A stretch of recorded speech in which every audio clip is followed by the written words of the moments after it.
Coffee তো বানায় খাওয়াবেই। আমি 10,000 টাকা পে করছি কেন? 6 দিনে 10,000 টাকা পে কেন করছি? নিশ্চয়ই আমার সার্ভিস গুলো দেওয়ার জন্য।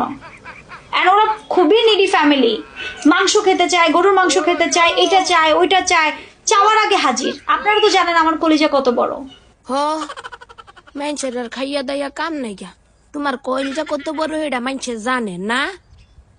তোমার এই যে এনো গলার মধ্যে এসিড ফইরা এসিড বাইতে বাইতে বাইতে বাইতে যে কত পর্যন্ত ফুরছে হেডে তাজ পর্যন্ত মানুষ জানলো না। তোমার কইলজা কত হেডে কেমনে মানুষ জানবো?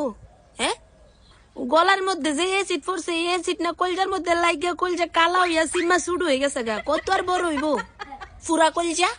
হ্যাঁ, বড় হইতেও পারে, বড় হইতেও পারে। নাইলে এত বড় কলজার মধ্যে 10-12 জন বেড়া থাকে কেমনে? কেমনে থাকে? বড় না হইলে কি আর কলজার মধ্যে 10-12 জন বেড়া থাকতারে? ও হ্যাঁ, বুঝালো নি বাড়ির কলজা কত বড়। ফুরা কলজা সীমা কলজা, কলজা উনির ঘরের কলজা উনি হাঙ্গাল নি হুত তিনের ঘরে হুত তিন।